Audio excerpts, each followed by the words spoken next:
नमस्कार दोस्तों, आज हम बात करेंगे शंकराचार्य के अद्वैतवाद दर्शन पे और दूसरी तरफ बात करेंगे कि जो गोस्वामी तुलसीदास की समन्वय चेतना थी उस पे। तो किसी भी धर्म में ईश्वर या अलौकिक सत्ता से संबंध स्थापित करने के लिए 4 मार्ग बताए गए हैं।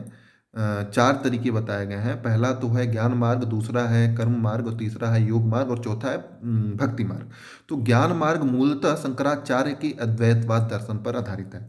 शंकराचार्य अपने अद्वैतवाद दर्शन में कहते हैं कि सत्य के 3 स्तर होते हैं। पहला पारमार्थिक स्तर पर, दूसरा व्यवहारिक स्तर पर और तीसरा प्रातिभाषिक स्तर पर। पारमार्थिक स्तर पर वे बताते हैं कि सत्ता केवल एक ही है, जो कि ब्रह्म है। यानी कि ब्रह्म और आत्मा में कोई भी भेद नहीं है। ब्रह्म और आत्मा अभेद है। दूसरा बताते हैं व्यवहारिक स्तर पर। व्यवहारिक स्तर पर 3 सत्ताएं हैं। पहला ईश्वर, दूसरा जीव और तीसरा जगत। ईश्वर को वो बताते हैं कि ईश्वर ब्रह्म का ही सगुण रूप है।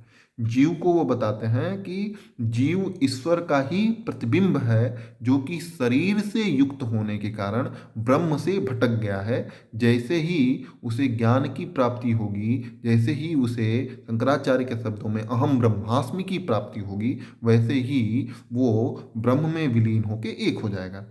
दूसरी तरफ वो बताते हैं जगत को उन्होंने ब्रह्म का ही आभास मात्र बताया है और ब्रह्म द्वारा रचा हुआ माया बताया है, जिसमें जीव भटक रहा है। जैसे ही ब्रह्म की उसे प्राप्ति होती है, जैसे ही उसे अहम ब्रह्मास्मि की प्राप्ति हुआ होती है, वो ब्रह्म में विलीन होके एक हो जाएगा। तो ये सारी कहीं न कहीं इसे ज्ञान मार्ग, शंकराचार्य का जो था मार्ग वो ज्ञान मार्ग, कहीं न कहीं ये सारी बातें भक्ति मार्ग पे चलने वाले जो साधक थे उनके लिए दिक्कत पहुंचाती है, क्योंकि ज्ञान मार्ग भावनाओं पर आधारित भक्ति भावनाओं पर आधारित होती है और भक्त और आराध्य में अंतर होना जरूरी होती है। यहाँ पे एक समय के बाद अंतर समाप्त हो जाता है, लेकिन यहाँ पे अंतर होना जरूरी है। इसलिए भक्ति काल में आप देखेंगे, मध्यकालीन समय में भक्ति मार्ग बनाम ज्ञान मार्ग एक बहुत बड़ा डिबेट निकल के आता है। बहुत सारे डिबेट होते हैं, जैसे निर्गुण बनाम सगुण भक्ति, जैसे वैष्णव और शैव का डिबेट, और पुरुषार्थ और बनाम भाग्य का डिबेट। ठीक है, तो वैसे ही एक ये डिबेट चलता है ज्ञान मार्ग बनाम भक्ति मार्ग का डिबेट। तो इसी साधने का जो एक बेहतर प्रयास करते हैं, जो भारतीय जनमानस के हृदय में सीधे उतरते हैं,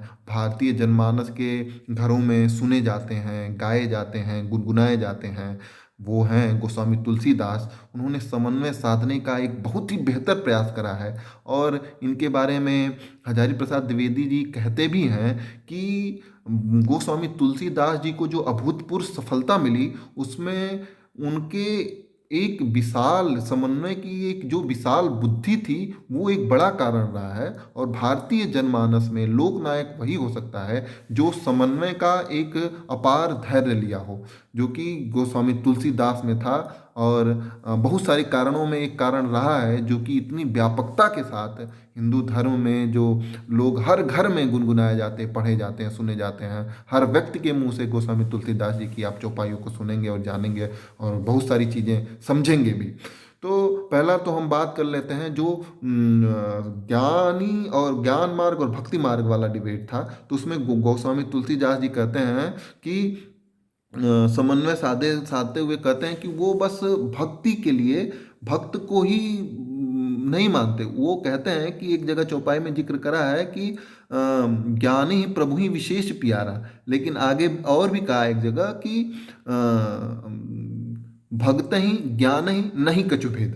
यानी कि भक्त और ज्ञान में समन्वय साधने का बेहतर प्रयास उन्होंने रामचरितमानस में करा।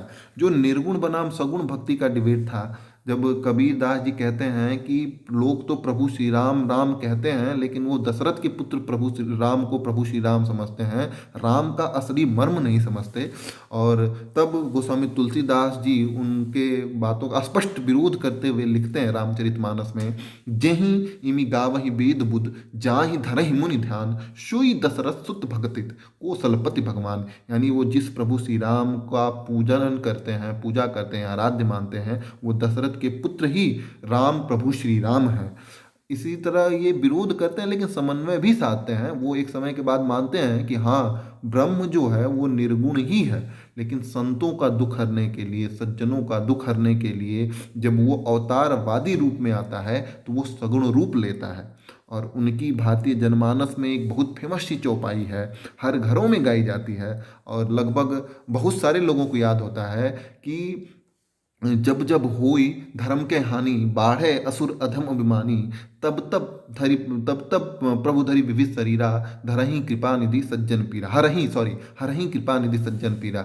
जब जब हुई धर्म के हानि, बाढ़े असुर अधम अभिमानी, तब तब प्रभु धरि विविध शरीरा, हरहि कृपा निधि सज्जन पीरा। तो ये जो बताया है कि कैसे निर्गुण जो ब्रह्म है सज्जनों का पीड़ा हरने के लिए सगुण रूप में आते हैं। तो वो जो डिबेट था निर्गुण बनाम सगुण का, उसमें उन्होंने बहुत अच्छे तरीके से समन्वय साधने का प्रयास करा। इसी तरह जो भाग्य और पुरुषार्थ में समन्वय है, क्योंकि गोस्वामी तुलसीदास एक जब थे उस समय परिस्थितियां थी, सामंतवादी व्यवस्था थी, भाग्य पे बहुत ज़्यादा जोर दिया जाता था, यानी कि राजा के घर में पैदा होने के लिए भाग्य होना जरूरी था। उस समय उन्होंने उस पे व्यंग करते हुए लिखा था, यानी उस पे चोट करते हुए लिखा था कि कर्म प्रधान विश्व करी राखा, जो जस करहीं सो तस फल चाखा। लेकिन आगे उन्होंने इसमें समन्वय साधा भी है कि भाग्य और पुरुषार्थ दोनों का जो उन्होंने बेहतर तरीके से समन्वय साधा है। शुभ अरु अशुभ कर्म अनुहारी, ईस देह फल हृदय विचारी। या इस चौपाई के माध्यम से उन्होंने भाग्य और पुरुषार्थ दोनों में समन्वय साधा है। इसी तरह जो शैव और वैष्णव में एक बहुत बड़ा डिबेट था, आज तो पता भी नहीं चलता शैव और वैष्णव के डिबेट का, उस समय बहुत बड़ा डिबेट था। उसमें उन्होंने कैसे समन्वय साधा है कि प्रभु श्री राम को भगवान शिव का भक्त बता दिए हैं, भगवान शिव को प्रभु श्री राम का भक्त बताया है। उन्होंने जिक्र करा है कि शिव द्रोही मम दास कहावा, सो नर मोहि सपने नहीं भावा। इसी तरह भगवान श्री राम का आराधना भगवान शिव से कराया है। सोई राम व्यापक ब्रह्म भुवन, निकाय पति माया धनी, अवतरहूँ अपने भगत हिज, निज तंत्र निज रघुकुल मनि। तो ये जो गोस्वामी तुलसीदास जी की व्यापकता है, कहीं ना कहीं उसमें जो उन्होंने समन्वय चेतना को साधा है, हर एक चीज में समन्वय करा है, एक बड़ा कारण रहा है। और भी बहुत सारे कारण हैं, एक बड़ा कारण रहा है। तो आज हमने दो टॉपिक पे बात करा, एक तो शंकराचार्य के अद्वैतवाद दर्शन को बहुत ही संक्षिप्त में समझा, और गोस्वामी तुलसीदास जी के जो समन्वय चेतना है, और भी बहुत सारी समन्वय चेतना है, उनको भी हम बहुत संक्षिप्त तरीके में समझे। आज के लिए बस इतना ही, धन्यवाद।